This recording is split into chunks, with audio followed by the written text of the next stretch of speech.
सभी को नमस्कार। आज हम एक ऐसा विषय लेके आए हैं जो कि सीधे तौर पर बीए सेकंड ईयर के सिलेबस में है, परंतु एक भारत का नागरिक होने के नाते और एक राजनीति विज्ञान के विद्यार्थी होने के नाते आप सभी को इस विषय को जानना ज़रूरी है। क्योंकि मैंने इसमें दो शब्द, एक संविधान जिसे हम आम लोग आम तौर पर परिचित रहते हैं, और एक प्रस्तावना उद्देशिका जो कि संविधान का सबसे प्रमुख पार्ट है, उन दोनों के बारे में, उन दोनों के विषय में सबसे बुनियादी परिभाषा के बारे में जानने की कोशिश करेंगे। तो आइए शुरुआत करते हैं। संविधान। जब हम संविधान की बात करते हैं तो सबसे पहले एक सवाल आता है कि हमने इसको बनाया क्यों। बनाने की आवश्यकता इसलिए पड़ती है क्योंकि जब आप एक देश बनाते हैं तो उस देश में कौन लोग काम करेंगे, और वो जो लोग काम करेंगे वो किस नियमों के तहत काम करेंगे और किस भावना के तहत, मतलब उनका लक्ष्य क्या है, कहाँ तक उनको पहुँचना है।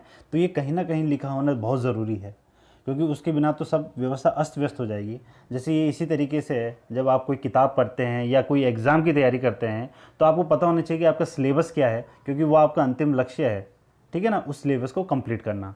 तो बस वही है कि संविधान में भी सिंपल सी चीज़ वही है कि जनता को क्या अधिकार और कर्तव्य मिले हुए हैं और सरकार के क्या दायित्व हैं उनको पूरा करने के लिए, उनके बारे में विस्तृत विवेचन है। अगर हम इसको बिल्कुल एक शब्दावली के तौर पे लेना चाहें, जो कि हम जब आंसर लिखते हैं, जब हमें लिखा जाना चाहिए, तो संविधान, चलो उससे पहले एक चीज़ और जान लेते हैं। जैसे कि हम सबको पता है संविधान का निर्माण कब से स्टार्ट हुआ था। वो स्टार्ट हुआ था 9 दिसंबर 1946, ठीक है। तो इसको बनने में लगे 2 वर्ष 11 माह 18 दिन, और ये जाके ख़त्म होता है कब, 1949 में, लास्ट में जाकर नवंबर में। परंतु इसको लागू किया जाता है 26 जनवरी 1950 में। इस तारीख को ही क्यों लागू किया गया, जबकि बन चुका था नवंबर में, जबकि स्टार्ट किया गया जनवरी में। नवंबर 1949 से जनवरी 1950, इस इतना टाइम लेने का कारण एक ही था, क्योंकि कोई एक ऐसी तारीख चाहिए थी जो कि ऐतिहासिक तौर पर भारत के इतिहास में ऐतिहासिक रूप लेकर रख रखी हो। और 26 जनवरी ही वो तारीख थी जिस दिन भारत ने 1930 में भारत के स्वतंत्रता आंदोलन में प्रथम बार भारत का झंडा फहराया गया था। तो इसलिए वो ऐतिहासिक तारीख थी। उसके बाद हमेशा से स्वतंत्रता दिवस मनाया जाता था, क्योंकि उस दिन भी मनाया गया था। उसके बाद हर वर्ष मनाया जाने लगा स्वतंत्रता आंदोलन में कांग्रेस के नेतृत्व में। और उसको जब स्वतंत्रता मिल गई और जब संविधान लागू हो रहा था, तो इस तारीख का ऐतिहासिक महत्व होने के कारण इस दिन इसको लागू किया गया। इसको बनने में लगे 2 वर्ष 11 माह 18 दिन पूरे। बीच में समितियों का निर्माण हुआ, और जैसा कि मैंने पिछले वीडियो में जब बाबा साहब अम्बेडकर, भीमराव अम्बेडकर के बारे में वीडियो बनाया था, तो उनकी क्या भूमिका रही थी वो उसके बारे में बताया था प्रथम भाग में। तो चलो आइए, वो तो चलो पुराने विषय की बात हो गई। और संविधान का निर्माण कैसे हुआ इसके लिए हम एक अलग वीडियो ले सकते हैं। आज हमारा सिर्फ उद्देश्य यह है कि संविधान की परिभाषा जाना जाए, और दूसरा प्रस्तावना और उद्देशिका की परिभाषा जाना जाए। तो संविधान की परिभाषा देते हैं, जैसे कि मैंने आपको भी समझाया था, उसको शब्द रूप में बोलते हैं। ये बुनियादी सिद्धांतों का समूह है जिसके आधार पर राज्य का निर्माण होता है और शासन होता है। राज्य का निर्माण होता है और शासन होता है। अब राज्य का निर्माण का मतलब क्या होता है? सिंपल सा मतलब है, आपके देश में शासन करने वाले कौन कौन से अंग होंगे।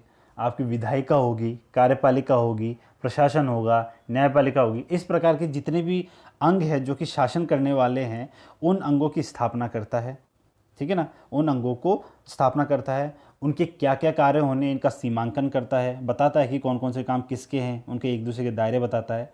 और प्लस उन लोगों के द्वारा जो कि शासक बनने वाले हैं, और शासित मतलब जनता के अंतर संबंध कैसे होने वाले हैं, सरकार जनता के लिए कैसे काम करेगी और जनता सरकार से कैसे अपेक्षा रखेगी, इन सब का विनियमन करता है, इस सब को कंट्रोल करता है, ठीक है ना। उसका एक परिप्रेक्ष्य बता रहा है किस दायरों में इनको काम करना है, ठीक है।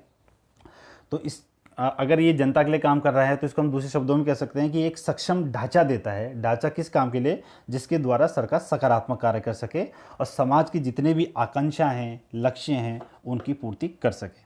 तो इस तरीके से हम बहुत बुनियादी रूप में संविधान की परिभाषा जानते हैं। संविधान की परिभाषा बताने का कारण ये था कि अपने क्वेश्चन में अधिकतर टाइम पे ये आ जाता है कि संविधान क्या है, ये संविधान को परिभाषित कीजिए।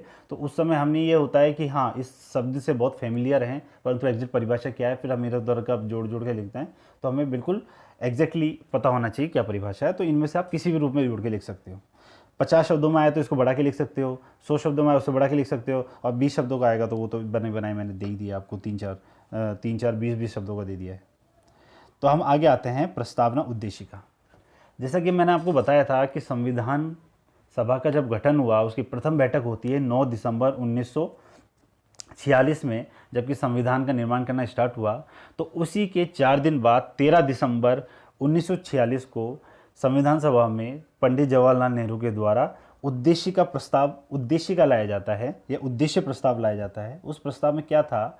उसमें ये था कि जो हम संविधान बनाने जा रहे हैं, उसकी मुख्य भावना क्या क्या होगी, वो कौन कौन सी विचारधारा के आधार पर बनने वाला है, उसमें कौन कौन सी मूल भावनाएं इकट्ठी होंगी, और उसके तहत ही सारी आगे बातें होने वाली थी।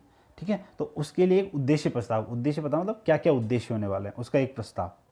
ठीक है, तो इसी को ध्यान में रखते हुए, या उसी की मूल भावना को ध्यान में रखते हुए बातचीतें होती है, और अंतिमतः जाकर उस प्रस्ताव की अधिकतर बातों को स्वीकार कर लिया जाता है। और संविधान में जब इसको शामिल किया जाता है तो वो उद्देशिका के रूप में शामिल किया जाता है। यहाँ ये ध्यान रखने योग्य बातें हैं कि मूल संविधान में प्रस्तावना शब्द का प्रयोग नहीं है, वहाँ पे उद्देशिका शब्द का प्रयोग है। परंतु ये सिमिलर वर्ड के रूप में यूज़ होते आए हैं, तो इसलिए आम चलन में प्रस्तावना वर्ड ही ज़्यादा सुनने को मिलता है। अगर आप प्रस्तावना उद्देशिका दोनों में से कोई भी वर्ड यूज़ करते हैं, गलत कुछ भी नहीं है, परंतु मैं ध्यान रखने योग्य आपको बात बता रहा हूँ। अब बात करते हैं कि प्रस्तावना उद्देशिका है क्या।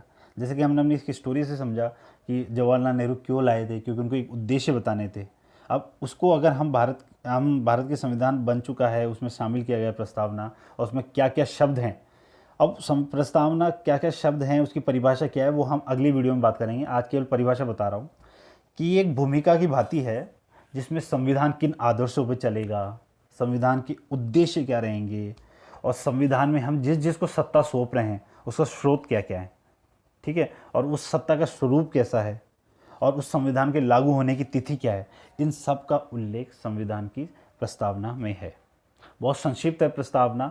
हम भारत के लोग, भारत को एक संपूर्ण प्रभुत्व संपन्न, ऐसे करके पूरा प्रस्तावना है, जिसको हम अगले वीडियो में डिटेल में बात करेंगे। परंतु यहाँ पे क्या है, उसमें लिखा हुआ है कि संविधान के आदर्श क्या क्या होंगे, लक्ष्य क्या है ना, उसके उद्देश्य क्या हैं, और सत्ता के स्रोत मतलब वो बेसिकली वहाँ पे जो गवर्नमेंट आने वाली है, उनकी जो पावर है या उनकी जो लेजिटिमेसी है, वो कहाँ पे उसका सोर्स है।